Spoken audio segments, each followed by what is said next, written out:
अपनी आत्मा दूसरी कारण ये बन गया कि ये भोली आत्मा पहले दूध के जले हुए हैं, नकली संतों से नकली नाम जाप कर कर के ये थक चुके हैं।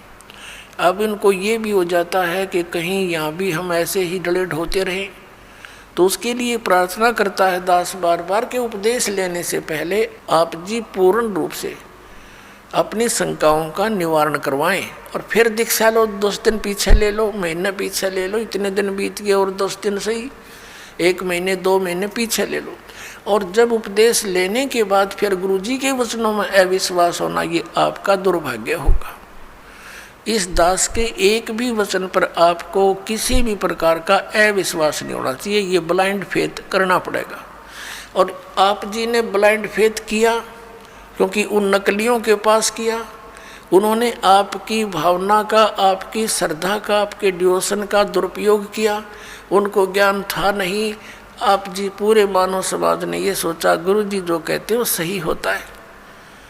अब वहाँ दूध के जड़े हुए, अब यहाँ छाछ को भी फूंक मारने लग गए तुम। तो पहले उसको टेस्ट कर ले, बाद में ऑब्जेक्शन करें, यानी नाम लेने के बाद फिर मन में दोष आता है तो आप नाम रहित हो जाते हो। ये बहुत भयंकर और नाजुक दौर होता है इस भक्ति का। और काल ये चाहता है, उसने इसीलिए तो सारा जुगाड़ जोड़ रखा, नकली नरेश संत बना दिए। इन राधा स्वामी, धन धन सतगुरु, जय गुरुदेव, और ये विनोद वाला, और ये जगमाल वाली वाला, ये सतपाल जी महाराज, और ये तेरे बाल योगेश्वर, और यह साराम उड़े निरंकारी, ये देश का देश धका दिया काल ने और खकनी इनके पास।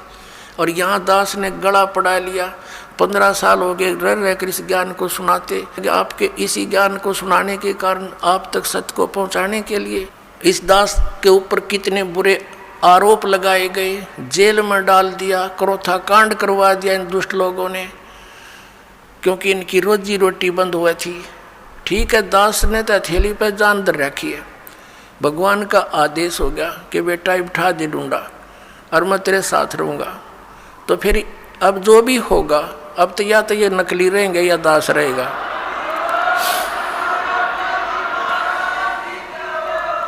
अज्ञान तो पहले था ही था, अब ये ज्ञान रहेगा, एक का रहेगा दूसरा नहीं रहेगा संसार में। आप देख लेना, कुछ ही दिनों की बात है।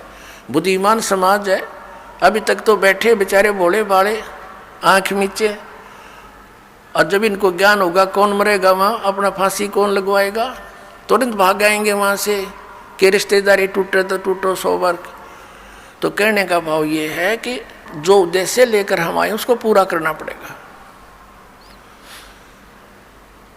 तो प्रसंग जो चल रहा है कि वहाँ तो लाखों लोग, करोड़ों की संख्या में इकट्ठे हो गए चंद दिनों में, और यहाँ देख रहे कितना संघर्ष कर रहा है ये दास, और कितने जिन बच्चों को, पुण्यात्माओं को ज्ञान हुआ, वह भी अपने बहन भाइयों को, रिश्तेदारों को, दूर देश वालों को और संदेश देना चाहते हैं। हमारे साथ कितना ये अत्याचार किया जा रहा है। जैसे यहाँ हरियाणा में क्रोथा कांड करा के हमें जेल में ठोक दिया, क्रोथा आश्रम छीन लिया, तहस नहस कर दिया, झूठी अफवाहें फैला दी, गुंडा है, बदमाश है, वहाँ ऐसे होता था ताकि सब जनता उनसे नफरत करे और साथ में जितने उनके शिष्य हैं वो भाग जाएं। ऐसा गंदा व्यक्ति है रामपाल।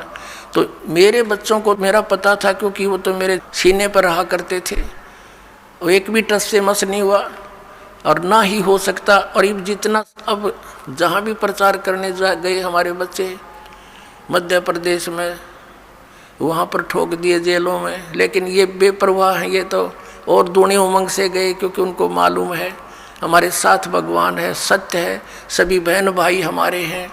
ये काल प्रेरणा से ही विरोध कर रहे हैं। तो पुण्यात्माओं, ये संघर्ष आप जी ने सब न करना पड़ेगा मिलकर। जब ज्ञान हो जाएगा, लड़ना नहीं है किसी से, लड़ने से तुम्हारा मिशन फेल हो जाएगा। कि किसके साथ लड़ें, वो भी तो अपने बच्चे भाई बहन हैं, सभी मजहब धर्मों के, क्योंकि हम एक पिता की संतान है। ये हृदय से सोच लेना, फॉर्मलिटी मत समझना। सच्चाई ये है, हम किसके साथ मरे।